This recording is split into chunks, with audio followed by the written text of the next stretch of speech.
Hello everyone, welcome to all of you in Exam Guru. दोस्तों आज 10 सितंबर 2023 को आरआरबी पीओ मेंस का एग्जाम समाप्त हो चुका है और इस वीडियो में दोस्तों मैं आपको आज के मेंस एग्जाम में पूछे गए जीए और कंप्यूटर अवेयरनेस के क्वेश्चंस का सॉल्यूशन करवाने वाला हूं।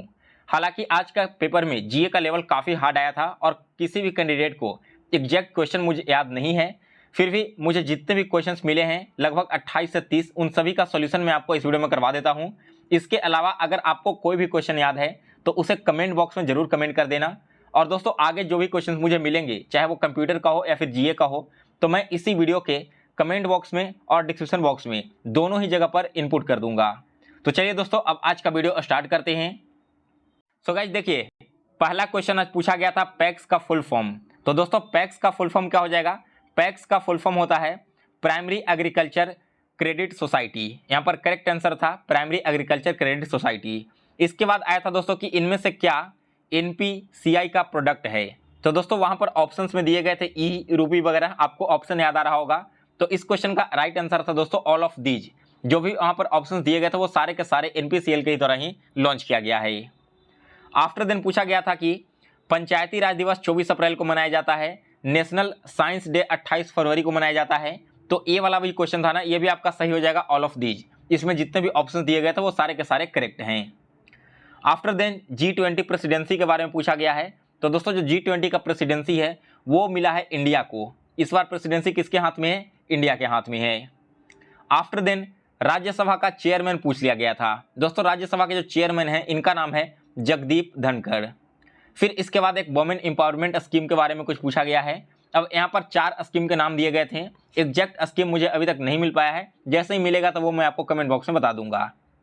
फिर है 100 डेज 100 पेमेंट कैंपेन। तो दोस्तों ये जो कैंपेन है वो आरबीआई यानी कि रिजर्व बैंक ऑफ इंडिया के द्वारा लॉन्च किया गया है।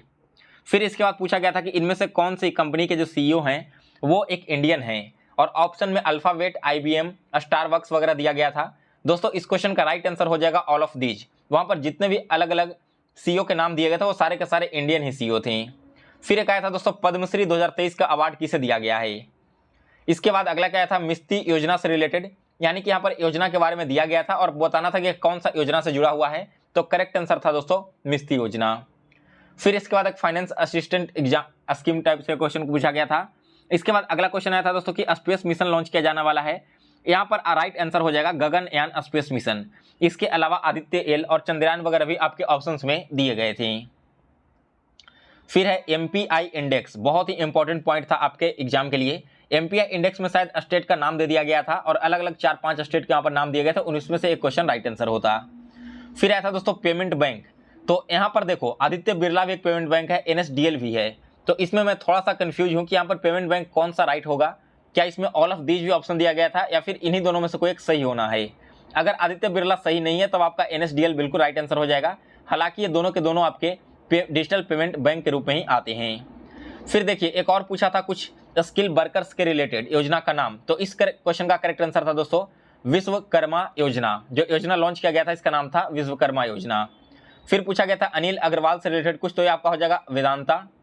इसके बाद अगला क्वेश्चन पूछा गया था दोस्तों कि जो आरबीआई ने इनमें से किस बैंक को सीवीडीसी के तहत नहीं चुना है। ऑप्शन में Kotak Mahindra, IDFC first bank था। जहां तक मुझे याद है एक फेडरल बैंक दिया गया था और यही इस क्वेश्चन का राइट आंसर है, क्योंकि फेडरल बैंक को सीवीडीसी के रूप में नहीं लॉन्च किया गया है। इसके बाद सुप्रीम कोर्ट के जजेस का नाम पूछ लिया गया था, जिसमें एक थे आपके डीवाई चंद्रचूड़ और बाकी के जो नाम दिए गए थे वो सारे के सारे सुप्रीम कोर्ट के जज ही हैं वर्तमान में। तो इस क्वेश्चन का भी राइट आंसर था ऑल ऑफ दीज। फिर इसके बाद पूछा गया था कि इनमें से किस देश की करेंसी इंडिया के करेंसी में सबसे ज्यादा वैल्यू वाली है, यानी कि हायर वैल्यू वाली है। ऑप्शंस में यूरो, युआन, ईएसडी वगैरह दिए गए थे। तो दोस्तों मेरे ख्याल से इस क्वेश्चन का राइट आंसर यूरो होना चाहिए। मैक्सिमम कैंडिडेट ने इस क्वेश्चन को यूरो ही बोला है। तो आप एक बार कमेंट कर देना अगर आपने इस क्वेश्चन को बनाया होगा तो। फिर आया था दोस्तों कि जो पेटीएम है, फिर ठीक है ना, पेटीएम ने अपना क्रेडिट कार्ड लॉन्च करने का योजना बनाया है किस बैंक के साथ में? तो यह बनाया दोस्तों एसबीआई कार्ड के साथ में। कल ही मैंने ये वाला पढ़ा था हिंदी रिव्यू के पीडीएफ में, वहां पर ये आपको मिल जाएगा देखने को। एसबीआई कार्ड के साथ में पेटीएम जो है अपना एसबीआई क्रेडिट कार्ड लॉन्च कर रहा है। इसके बाद ईएसजी का फुल फॉर्म पूछा गया है। तो इन्वायरमेंटल, सोशल एंड गवर्नेंस इस क्वेश्चन का राइट आंसर था। फिर था दोस्तों गोवर्धन। गोवर्धन स्कीम के बारे में कुछ फैक्ट्स दिए गए थे, जैसे कि गोवर्धन स्कीम के तहत क्या क्या किया जाने वाला है।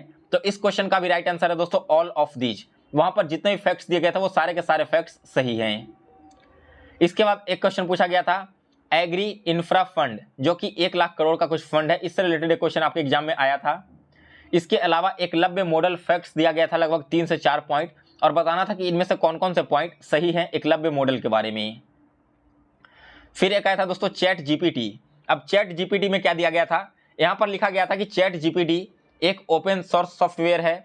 सेकंड आया था कि चैट जीपीटी को लॉन्च किया गया है बेटर प्रोडक्टिविटी के लिए, तो जो करेक्ट आंसर होगा दोस्तों वो हो जाएगा आपका चैट जीपीटी को लॉन्च किया गया है बेटर प्रोडक्टिविटी के लिए। फिर इसके बाद आया था दोस्तों कि जो पीएम फसल बीमा योजना है यह किसे प्रदान किया जाता है। ऑप्शंस में था वैसे किसान जो केसीसी होल्डर हैं, टीएंट्स फार्मर, या फिर जो लोनी फार्मर होते हैं जिन्होंने लोन ले रखा है वैसे फार्मर्स, और एक ऑप्शन आपके और दिए गए थे। तो मेरे ख्याल से इस क्वेश्चन का राइट आंसर होना चाहिए दोस्तों केसीसी। इसके बाद एक अगला क्वेश्चन है, कुछ 2 लाख करके अमाउंट दिया गया था और इसके साथ में एक टर्म यूज किया गया था पब्लिक सेक्टर अंडरटेकिंग पीएसयूज। तो दोस्तों मेरे ख्याल से इस क्वेश्चन का राइट आंसर ट्रेड्स होना चाहिए, क्योंकि ऐसा ही मैंने कुछ पढ़ा था हिंदी रिव्यू में, एग्जैक्ट मुझे भी इस क्वेश्चन का राइट आंसर याद नहीं आ रहा।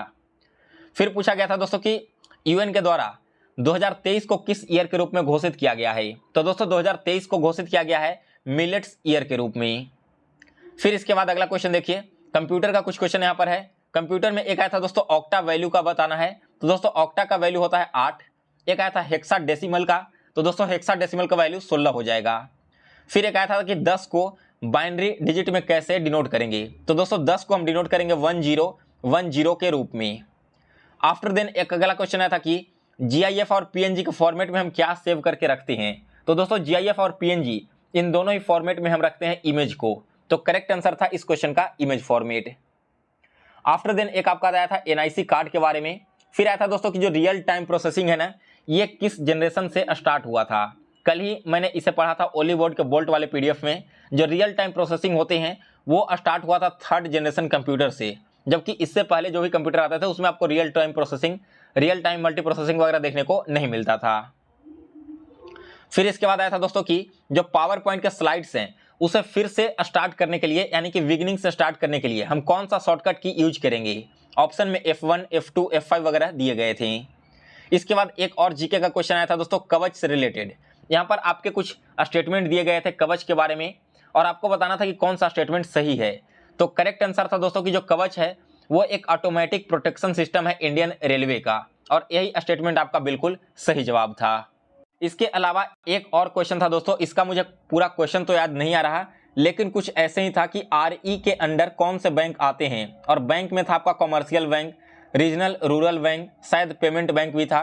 तो इस क्वेश्चन का राइट आंसर मैंने ऑल बैंक्स लगाया है। आप एक बार कमेंट करके बताना कि ये वाला क्वेश्चन एग्जैक्ट था क्या, और अगर आपने इसका आंसर लगाया है तो आंसर भी आप मुझे कमेंट करके बता देना। इसके अलावा दोस्तों जीके एंड कंप्यूटर के बाकी जो भी क्वेश्चंस बच गए हैं, लगभग 12 से 13 आपके जीके के क्वेश्चन बच गए हैं और कंप्यूटर के लगभग आपके 30 क्वेश्चन बचे हुए हैं। तो इन सभी क्वेश्चंस को मैं कलेक्ट करके आज शाम तक आपको करवा दूंगा बिल्कुल फ्रेश वे में।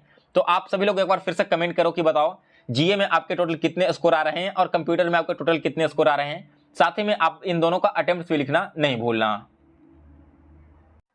सो गाइज फिलहाल इस वीडियो में बस इतना ही। अगर आपको यह वीडियो पसंद आया हो तो इसे लाइक और शेयर करें।